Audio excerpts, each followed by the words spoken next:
Hi everybody! So we're ready to move on to our next lesson, and that is watercolor flowers. So there's two parts to this lesson. We are going to learn how to draw some average flowers, and we are going to learn some of the watercolor painting techniques so that we can make our flowers look realistic, like we just went and picked them from the garden. In fact, that's what I have done. So you'll see that I have some examples here, and I will be referring to these examples throughout the video. They're so pretty. And I encourage some of you to go outside and gather some flowers for you to study and for you to use as examples for drawing and painting. We're going to start out with some basic shapes. First of all, we're going to draw the center of the flower. You will see where I drew that little circle. That represents the pistil of the flower, which is the very center of the flower where the seeds are. You will see the pistil of this flower in the very middle amongst all of the petals. Next, we're going to draw a large circle around that small circle.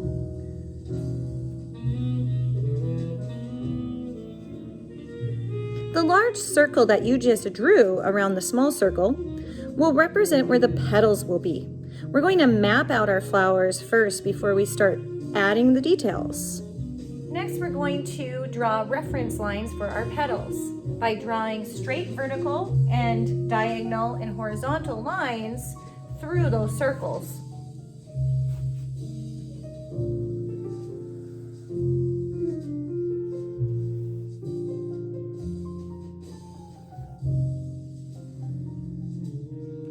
This is how your reference lines should look. Very good. Now we're ready to draw on our petals.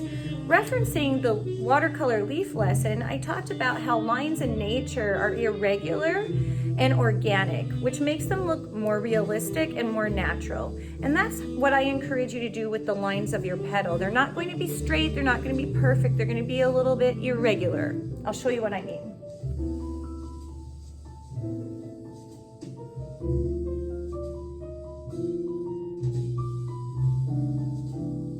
I'm going to make some petals thicker.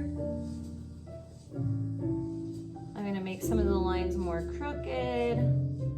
I'm going to scoop some of the petals over each other,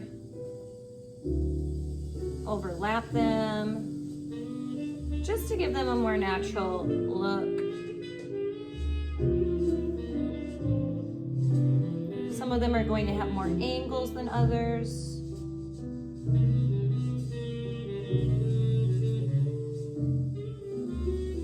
Keep in mind that my reference lines are a lot darker than yours should be. You should always start your drawings out very lightly so that it's easier to erase.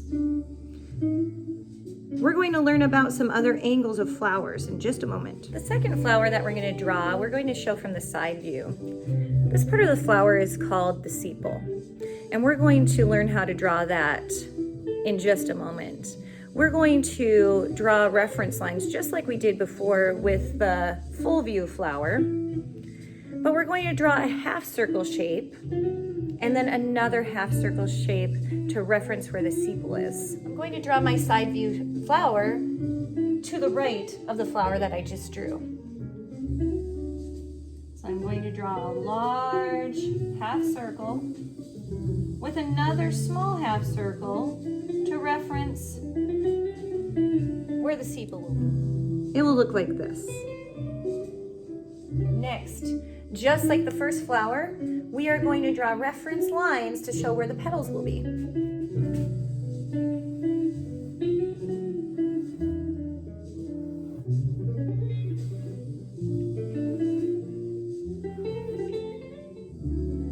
Notice how I added several different lines to reference where I'll draw several different petals.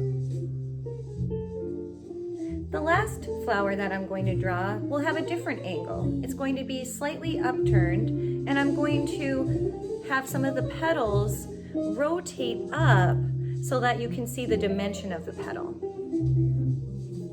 I'll start by drawing the middle part of the flower again, so the pistil. We'll go here. And then my large circle to reference where the petals are, I'm going to draw in such a way that the pistil looks like it's closer to the top of that sphere that I just drew. Like so. Now to draw the reference lines for the petals. Now that I have the reference lines for the petals of the side view flower and the upturned flower, I will draw in the petals.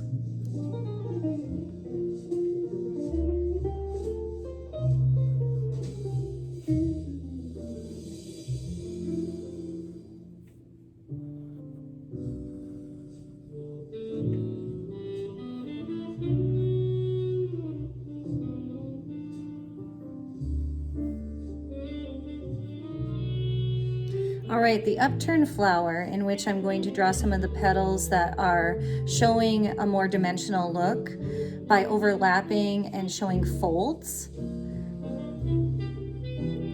I will demonstrate now.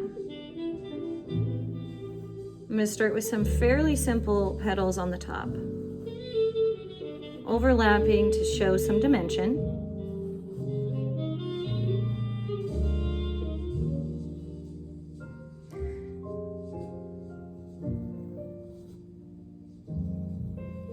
Now this is the tricky part. I am going to draw a curved line to show that that petal is overturned. And then half a circle to show that that flower is flipped. Now I am going to erase this reference line because I'm going to show a petal folded into the middle.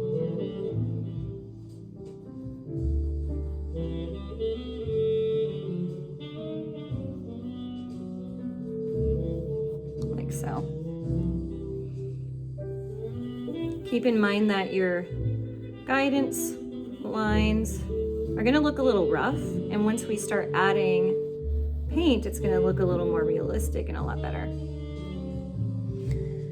All right, now that we have that flower drawn, I am going to draw the sepal of a flower. So the long leaves of the sepal on each side. We already have our sepal referenced on the side view, but I am going to add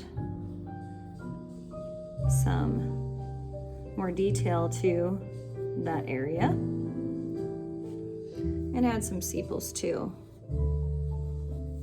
Our flower down here as well. Now for the stems.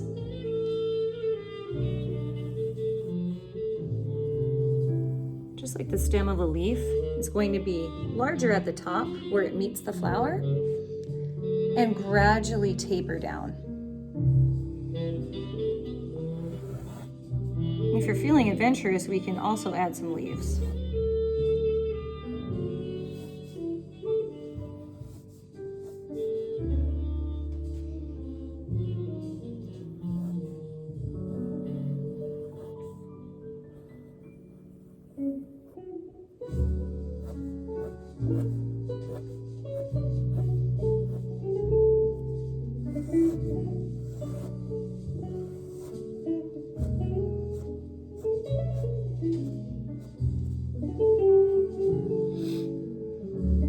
Once I have my drawing all mapped out, I will erase my reference lines so that they don't show through when I'm applying the watercolor, especially if I'm using yellows or oranges or really light blue in which you can see through that color.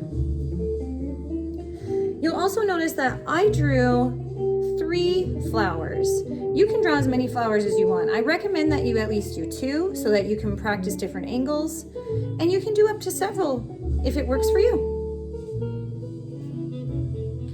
You will see that I have erased all of the reference lines that I made to map out my flowers, and I did add some more leaves just to add a little more interest to the piece.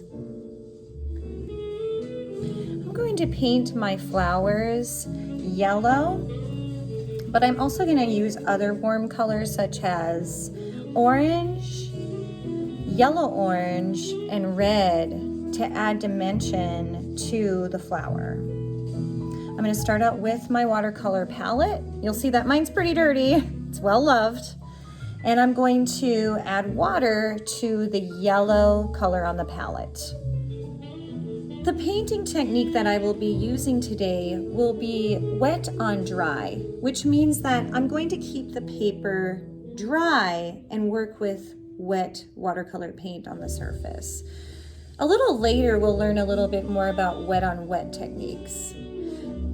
I prefer this technique when beginning with watercolor because it's easier to control your paint strokes in this manner.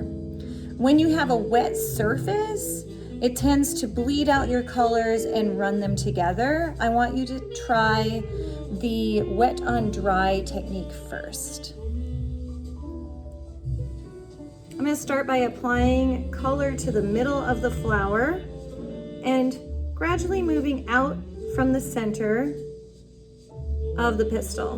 Remember, the pistil is the very middle of that flower where the seeds are.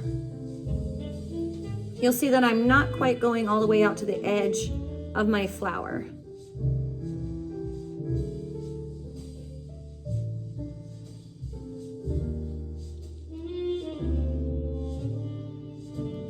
All right, great job. Now I'm going to grab some more water